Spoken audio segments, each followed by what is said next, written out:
സുഹൃത്തുക്കളെ എല്ലാവർക്കും നമ്മുടെ പുതിയ വീട്ടിലേക്ക് സ്വാഗതം. ഇന്ന് ഞാൻ കണ്ടൊരു വാർത്തയാണ്. നമ്മുടെ കേന്ദ്രമന്ത്രി സുരേഷ് ഗോപി, നമുക്കറിയാം, ചാണകത്തിൽ മുങ്ങിയ ശേഷം അദ്ദേഹം ചെയ്യുന്ന കാര്യങ്ങളും അദ്ദേഹത്തിൻ്റെ പ്രവൃത്തികളുമെല്ലാം എങ്ങനെയൊക്കെയുള്ള രീതിയിലാണെന്നും അദ്ദേഹം ഈ പറയുന്ന ഇപ്പോൾ റീസെൻ്റ്ലി വന്നൊരു വിമർശനം അല്ലെങ്കിൽ പരാമർശം എന്ന് പറഞ്ഞാൽ ഇവർ ഈ പാർലമെൻറ്റ് ഇലക്ഷനിലും അതേപോലെ ലോക്സഭാ ഇലക്ഷനിലും ഒക്കെ ജയിച്ചത് കള്ള വോട്ട് ഉണ്ടാക്കിയിട്ടാണെന്ന് പറഞ്ഞിട്ടാണ് ഈ നമ്മുടെ രാഹുൽ ഗാന്ധി ഈ ഒരു ആരോപണങ്ങൾ ഉന്നയിച്ചത്. അത് തെളിവുകളുടെ അടിസ്ഥാനത്തിൽ കൃത്യമായിട്ടുള്ള രേഖകൾ ശേഖരിച്ചതിൻ്റെ ഫലമായിട്ടാണ് അദ്ദേഹം ആ തെളിവുകൾ നിരത്തിക്കൊണ്ട് ഇവർ ഈ കള്ളന്മാരാണ് അല്ലെങ്കിൽ BJP എന്ന് പറയുന്ന പാർട്ടി നമ്മുടെ കേരളത്തിലേക്ക് അല്ലെങ്കിൽ നമ്മുടെ രാജ്യത്തേക്ക് അധികാരത്തിൽ വന്നത് കള്ളത്തരങ്ങൾ കാണിച്ച് കള്ള വോട്ടുകൾ നേടിയെടുത്തുമാണെന്ന് പറഞ്ഞുകൊണ്ട് അദ്ദേഹം ഒരു പരാമർശം നടത്തിയപ്പോൾ ഈ പറയുന്ന രാഹുൽ ഗാന്ധി തെറ്റുകാരനാണ്, അദ്ദേഹം പറയുന്നത് എല്ലാം തെറ്റാണ്, കള്ളത്തരങ്ങളാണെന്ന് പറഞ്ഞുകൊണ്ട് അയാളെ കരിവാരിത്തേക്കാനും അയാളൊരു മോശപ്പെട്ട ഒരു വ്യക്തിയാണെന്ന് വരുത്തി തീർക്കുവാനായിട്ട് പ്രവർത്തിച്ച BJPയും പിന്നീട് അതിനുശേഷം മൗനം പാലിച്ചുകൊണ്ട് ഇത്രയും ദിവസം മിണ്ടാണ്ട് നടന്നിരുന്ന നമ്മുടെ സുരേഷ് ഗോപി ജിയെയും നമ്മൾ കണ്ടതാണ് അല്ലേ. സുരേഷ് ഗോപിയുടെ ധാർഷ്ട്യവും മാധ്യമങ്ങളെ കാണുമ്പോൾ ഉള്ള ശകാരവും എല്ലാം നമ്മൾ പലപ്പോഴായിട്ട് കണ്ടതാണ്. മാധ്യമങ്ങളെ കാണുമ്പോൾ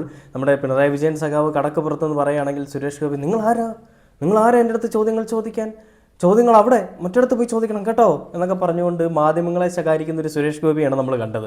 ഈ ചാണകത്തിലൊക്കെ മുങ്ങുമ്പോൾ ഇവർക്ക് എന്താണ് സംഭവിക്കുന്നത് എന്തായാലും അറിയില്ല. പണ്ടൊക്കെ ചേനയൊക്കെ ചാണകത്തിൽ മുക്കി വെച്ച് കഴിഞ്ഞാൽ വളരുമെന്ന് പറയും. ഇവർ ഈ ചാണകത്തിൽ മുങ്ങിയതിന് ശേഷം വളരില്ല ചെയ്തത്, തളരുകയാണ് ചെയ്തത്. തളർന്നിട്ട് ഈ ജനങ്ങളെ കാണുമ്പോൾ ഒരുമാതിരി അവയ്ക്കാതി പറയുക, അല്ലെങ്കിൽ ജനങ്ങളെ കാണുമ്പോൾ കാർക്കിച്ച് തുപ്പുക എന്നുള്ളൊരു സ്വഭാവത്തിലേക്ക് സുരേഷ് ഗോപിയും അതേപോലെയുള്ള കൂടെയുള്ള ചില ആളുകളും വണ്ടുകളും അങ്ങ് വളർന്നു. വണ്ടെന്ന് പറഞ്ഞാൽ ഞാൻ ഈ പറഞ്ഞ ചാണകം ഉരുട്ടുന്ന വണ്ടാണ് കേട്ടോ.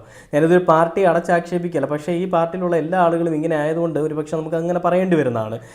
എനിക്ക് തോന്നുന്നു കേരളത്തിലെ ജനങ്ങളും പറയാൻ ആഗ്രഹിക്കുന്ന ചില കാര്യങ്ങളൊക്കെ ആയിരിക്കും ഈ ഒരു കാര്യത്തിൽ കൂടി ഞാനും പറയാൻ പോകുന്നത്. അപ്പോൾ ഞാൻ ഇന്ന് മുന്നിലേക്ക് വെക്കുന്ന കാര്യങ്ങളെന്ന് പറഞ്ഞാൽ സുരേഷ് ഗോപിയുടെ പ്രതികരണം എന്തായിരുന്നു. അതായത് ഈ കള്ളവോട്ട് ആരോപണ വിഷയത്തിൽ സുരേഷ് ഗോപി മൗനം പാലിച്ച് നടക്കുന്ന ഒരാഴ്ചയായിട്ട് മിണ്ടാതെ നടക്കുന്ന ഒരു കാര്യം നമ്മൾ കണ്ടു. അതിനുശേഷം സുരേഷ് ഗോപി ഇന്ന് വാ തുറന്നിരിക്കുകയാണ്. ആ വാ തുറന്ന സമയത്ത് ശക്തൻ തമ്പുരാന് ഈ പറയുന്ന മാല ഇട്ട് അനുഗ്രഹിക്കാനായിട്ട് ദുർബലനായിട്ടുള്ള ഒരാൾ പോയ ഒരു വീഡിയോ നമ്മൾ കണ്ടു, അല്ലെങ്കിൽ ഒരു ഫോട്ടോ നമ്മൾ കണ്ടു. അപ്പോൾ അതിനുശേഷം സുരേഷ് ഗോപി മാധ്യമങ്ങളെ കണ്ടിട്ട് പറഞ്ഞൊരു കാര്യം, ഈ വാനരന്മാരാണ് എനിക്കെതിരെ സംസാരിക്കുന്നത്, കുരങ്ങന്മാരെന്തെങ്കിലും പറഞ്ഞിട്ട് അവരങ്ങ് പൊക്കോളും, കൃത്യമായിട്ടുള്ള രേഖകൾ വേണമെന്നുണ്ടെങ്കിൽ പോയി തിരഞ്ഞെടുപ്പ് കമ്മീഷനെ അവന്മാർ ബന്ധപ്പെടട്ടെ, അല്ലെങ്കിൽ അവരോട് ചോദിക്കട്ടെ, എനിക്കൊന്നും പറയാനില്ല എന്നാണ് സുരേഷ് ഗോപി പറഞ്ഞത്. തിരഞ്ഞെടുപ്പ് കമ്മീഷൻ മറുപടി പറയും, ആരോപണം ഉന്നയിക്കുന്ന വാനരന്മാർ സുപ്രീം കോടതിയിലേക്ക് പോകട്ടെ. അതിനുശേഷം വേറൊരു വാർത്തയിൽ കണ്ടത് ഒടുവിൽ മൗനം വെടിഞ്ഞു, വോട്ടർ പട്ടിക വിവാദത്തിൽ ആരോപണം ഉന്നയിക്കുന്നത് വാനരന്മാർ, എല്ലാത്തിനും തിരഞ്ഞെടുപ്പ് കമ്മീഷൻ മറുപടി പറയും. അല്ലാതെ ഈ പറയുന്ന സുരേഷ് ഗോപിക്കൊന്നും പറയാനില്ല. സ്വന്തം വീട്ടുകാരുടെ പേരിൽ 2 വോട്ട് അല്ലെങ്കിൽ നാട്ടുകാരുടെ പേരിൽ 2 വോട്ട്, ഒരാളെ തന്നെ 2-3 തവണ, അല്ലെങ്കിൽ ഒരു വീട്ടിൽ 2 പേർക്ക് മാത്രം താമസിക്കാൻ സൗകര്യമുള്ളൊരു വീട്ടിൽ 80 പേരുണ്ടായിരുന്നു എന്ന് പറഞ്ഞുകൊണ്ട് അതിൻ്റെ പേരിൽ വോട്ട് എടുക്കുക, എന്നിട്ട് അതിൽ കൂടി ജയിക്കുക. തൃശ്ശൂർ എനിക്ക് വേണം, തൃശ്ശൂർ ഞാനിങ്ങ് എടുക്കുക, തന്നില്ലെങ്കിൽ ഞാൻ ഇങ്ങെടുക്കും, എൻ്റെ നെറുകയിലേക്ക് എടുത്ത് വെക്കും എന്നൊക്കെ പറഞ്ഞ സുരേഷ് അണ്ണ, എന്തൊരു കഷ്ടമാണ് നിങ്ങളുടെ കാര്യം.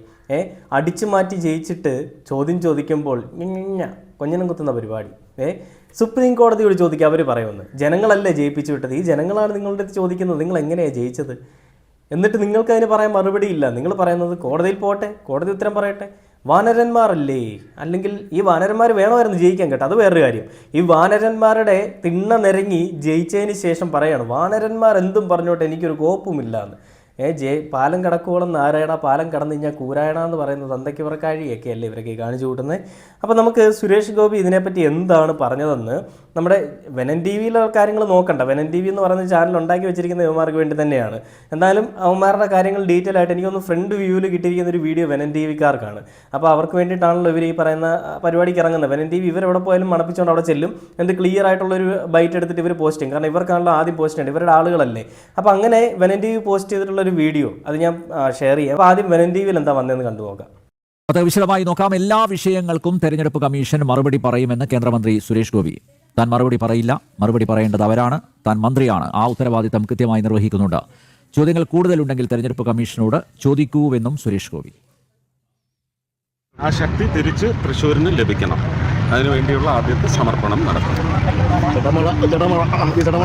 നിരവധി രാഷ്ട്രീയ വിഷയങ്ങളുണ്ട്. രാഷ്ട്രീയ വിഷയങ്ങളല്ല, നിങ്ങൾ ഉന്നയിച്ച വിഷയങ്ങൾക്കെല്ലാം ഇന്ന് ചീഫ് ഇലക്ഷൻ കമ്മീഷൻ മറുപടി പറയും. എന്തുകൊണ്ടും ഞാൻ മറുപടി പറഞ്ഞില്ല, മറുപടി പറയേണ്ടത് അവരാണ്, ഞാൻ മന്ത്രിയാണ്. ഇപ്പോൾ ആ ഉത്തരവാദിത്വം ഞാൻ പെർഫെക്റ്റ് ആയിട്ട് കീപ്പ് ചെയ്തിട്ടുണ്ട്. മറുപടി പറയേണ്ടവർ ഇന്ന് മറുപടി പറയും, ചോദ്യങ്ങൾ കൂടുതലുണ്ടെങ്കിൽ അവരോട് ചോദിച്ചോളൂ.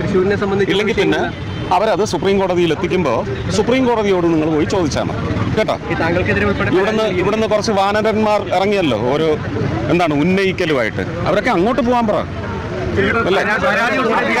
ഇക്കരയായാലും അവിടെ പോയി ചോദിക്കണം. കണ്ടില്ലേ, കൈരളി ടി വിയിലും ഇതൊക്കെ തന്നെയാണ് വന്നിരിക്കുന്നത്. വാനരന്മാരില്ലേ, അവരോട് ചോദിച്ചാൽ മതി, അല്ലെങ്കിൽ അവരോട് പറ സുപ്രീം കോടതിയിൽ പോയി ചോദിച്ചാൽ മതി. എനിക്ക് ചോദിക്കാനുള്ളത് സുരേഷ് ഗോപി ജിയോടാണ്. അതായത് വേടൻ എന്ന് പറയുന്ന ഒരു കലാകാരനെ നിങ്ങളുടെ സംഘടനയിൽപ്പെട്ട അല്ലെങ്കിൽ നിങ്ങളടങ്ങുന്ന ഒരു കൂട്ടം ജനത നിങ്ങൾ കഴിവാരി തേച്ചുപോലെ നിങ്ങൾ കളിയാക്കിയെന്ന് ഞാൻ പറയുന്നില്ല. പക്ഷെ നിങ്ങളുടെ അനുയായികൾ എല്ലാവരും കളിയാക്കിയപ്പോൾ നിങ്ങൾ എന്തുകൊണ്ട് പറഞ്ഞില്ല വേടൻ ചെയ്തത് തെറ്റാണോ അല്ലേ എന്നുള്ളത് കോടതിയിൽ പോയി ചോദിക്കാനെന്നുള്ളത്? അപ്പോൾ നിങ്ങൾക്കൊരു ഇൻറ്റൻഷൻ ഉണ്ട്, നിങ്ങൾ ചെയ്യുന്നതെല്ലാം ശരിയാണ്, വേണമെന്നുണ്ടെങ്കിൽ സുപ്രീം കോടതിയോട് ചോദിക്കട്ടെ. സുപ്രീം കോടതിയിൽ നിന്നുള്ള അറിയിപ്പ് കിട്ടിയെങ്കിൽ മാത്രമേ ഞാൻ പ്രതികരിക്കൂ എന്നുള്ളത്.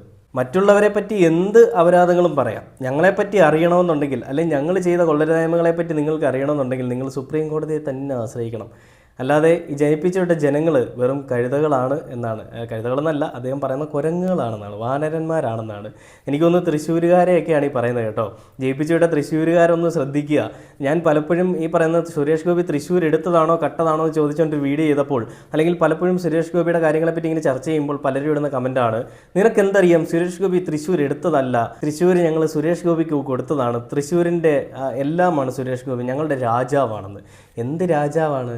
എന്ത് മനുഷ്യനാണ്? ജാതി പറഞ്ഞുകൊണ്ട് ജാതി വിരുദ്ധത പറയാനായിട്ട് നടക്കുന്ന ഒരു വ്യക്തിയാണ് ഈ സുരേഷ് ഗോപി എന്നുള്ളത് നമ്മൾ പലപ്പോഴും കണ്ടതാ.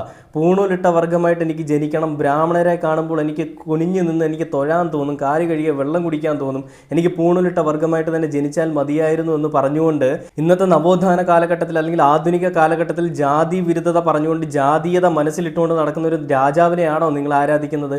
അങ്ങനെയാണെങ്കിൽ നിങ്ങളെല്ലാം ചാണക സംഖ്യകൾ അടിമകളാണെന്ന് ഞാൻ പറയും. അങ്ങനെ പറഞ്ഞു കഴിഞ്ഞാൽ എങ്ങനെ നിങ്ങൾക്ക് തള്ളിക്കളയാൻ പറ്റും? അതല്ലേ സത്യം? അതായത് ഇത്രയും വലിയ വിഭാഗത്തിൽപ്പെട്ട ഒരുപാട് ആളുകൾ നമ്മുടെ സമൂഹത്തിൽ എത്ര ജനങ്ങളുണ്ടല്ലേ?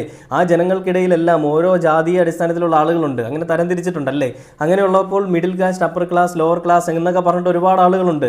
അപ്പോൾ ഇതിൽ ഈ മിഡിൽ ക്ലാസ്സിലുള്ളവരും അതേപോലെ തന്നെ അപ്പർ ക്ലാസ്സിലുള്ളവരും മതി. അപ്പർ ക്ലാസ്സിലുള്ളവർ മിഡിൽ ക്ലാസ്സിനെ നയിക്കും, മിഡിൽ ക്ലാസ് ലോവർ ക്ലാസ്സിനെ നയിക്കും, ഈ രണ്ടുപേരും കൂടി ലോവർ ക്ലാസ്സിനെ അടിച്ചമർത്തും എന്നുള്ള രീതിയിലുള്ള ഒരു ആദർശവും അല്ലെങ്കിൽ ചിന്താഗതിയും ഒക്കെയാണ് ഇവരുടെ മനസ്സിൽ.